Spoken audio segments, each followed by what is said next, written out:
श्री हरि। एकादशी व्रत की विधि एवं महिमा। एकादशी के दिन हो सके तो मौन रहें, इससे जब ध्यान होगा और वृत्ति बाहर की ओर कम जाएगी। यदि बोलना पड़े तो मितभाषी बने। ब्रह्मचर्य का पालन बड़े जोरों के साथ रखें। अपनी स्त्री से भी आवश्यकता पड़े तो नीची गर्दन से बात करें। सब प्रकार से सब इंद्रियों से ब्रह्मचर्य का पालन करें। किसी की हिंसा न करें। जो कुछ हिंसा करनी पड़ती है वह अन्न जल के लिए है, वह भी त्याग करना पड़े तो मूल्यवान है। एकादशी के दिन दातुन न करें, इससे भी हिंसा होती है और उसका अंश भी शरीर में चला जाता है। मंजन भी नहीं करें, क्योंकि शरीर में उसका अंश चला जाता है। दातुन से एकादशी नष्ट हो जाती है। भजन ध्यान एक ऐसी चीज है जिसमें हिंसा होती नहीं। अन्य सब आरंभों में हिंसा होती है। गीता के 18वें अध्याय के 48वें श्लोक में आया है, सर्वरंभा ही दोषेण धूमेनाग्निरि वावृताः। धुएं से अग्नि की भांति सभी कर्म किसी न किसी दोष से युक्त हैं। उस दिन भगवान का भजन ध्यान सत्संग तो करना ही चाहिए, पाप तो छोड़ना ही चाहिए। झूठ का भोग आराम का त्याग करें। एकादशी को परम तप करें। हो सके तो रात को जागरण करें।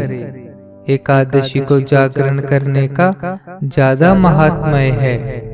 भगवान के नाम का जप, पूजा, स्तुति, प्रार्थना और भगवान की भक्ति में ही रात बितावें। दिन में भक्ति की और रात को भी की तो ज्यादा महात्म्य है। रात भर भजन न हो सके तो रात को 12 बजे ही सोवें। शयन करें तो पृथ्वी पर शयन करें, चारपाई और गद्दों पर नहीं।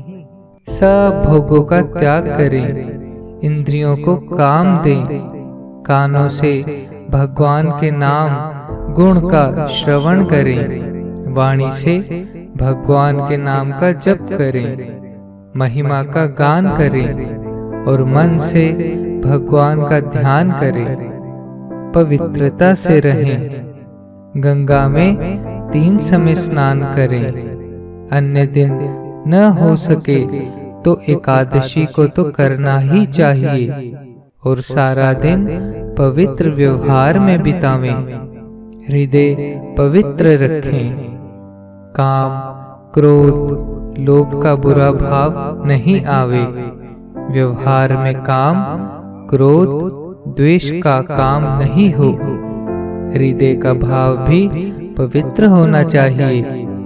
सुख, दुख, हानि, लाभ जो कुछ आकर प्राप्त हो उसको भगवान को भेजा हुआ पुरस्कार समझकर बर्ताव करें। भोगों की ओर तो दृष्टि उठाकर भी नहीं देखना चाहिए। इस प्रकार तपस्या करनी चाहिए। भगवान के नाम का जप, स्वरूप का ध्यान और स्वाध्याय करें। बन सके तो दूसरों का उपकार करें। अतिथि, दुखी, माता पिता, गुरु की सेवा करें। व्यवहार करें तो विनय का करें और भीतर में त्याग का भाव रखें। अपना कर्तव्य समझकर व्यवहार करना चाहिए। शरीर, वाणी, मन से व्यर्थ चेष्टा नहीं करनी चाहिए। व्यर्थ के संकल्प, वाणी से व्यर्थ बोलना यह नहीं करें।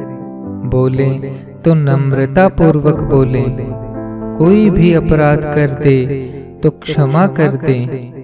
कोई हमारी मान बड़ाई करे तो उनको स्वीकार न करें, इस बारे में निश्चित दृढ़ रखना चाहिए। ये बातें सदा करनी चाहिए। ये नित्य नहीं हो सके तो एकादशी को अवश्य करनी चाहिए।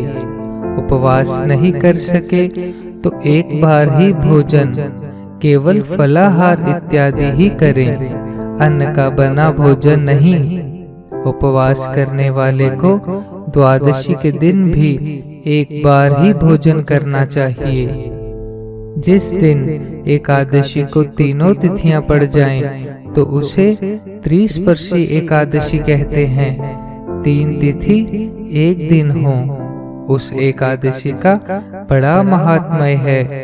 तीनों तिथियां एक दिन आ जाएं, उस दिन बिल्कुल उपवास करें तो यह सबसे बढ़कर है। किंतु एक बार भोजन, केवल फलाहार इत्यादि कर लें तो दोष नहीं। अन्न का बना भोजन नहीं करें। त्रयोदशी को भोजन अन्न आहार कर लें। एकादशी के दिन अन्न मात्र खाना पाप बतलाया गया है। यानि कानि च पापानि ब्रह्म हत्या समानि च अन्नमाश्रित्य तिष्ठन्ति तानि वै हरिवासरे।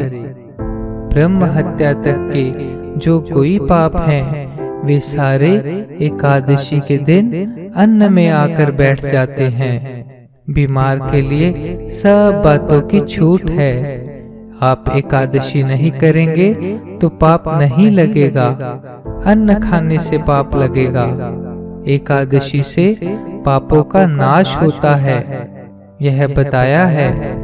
सकाम फल और निष्काम फल बताया है। जो निष्काम भाव से एकादशी करता है, उसके अंतःकरण की शुद्धि होकर परमात्मा की प्राप्ति हो जाती है। सकाम भाव से कर्म करें तो उसको फल मिलता है। नारायण नारायण नारायण श्रीमन्नारायण नारायण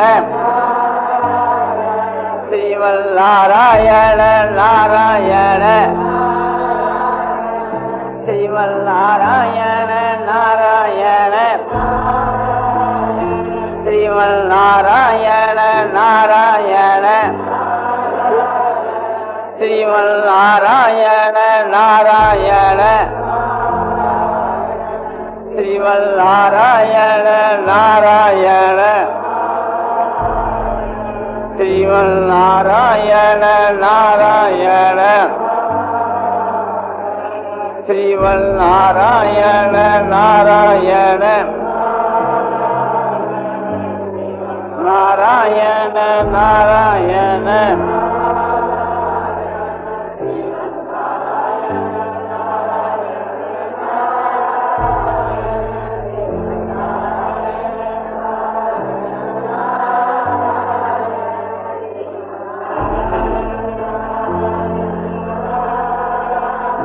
आनंदमय आनंदमय पूर्णानंद अपारानंद स्वांतानंद अनानंद अतलानंद ध्रुवानंद नित्यानंद बोधस्वरूपानंद ज्ञानस्वरूपानंद आनंद जी आनंद आनंद जी आनंद शांति शांति शांति।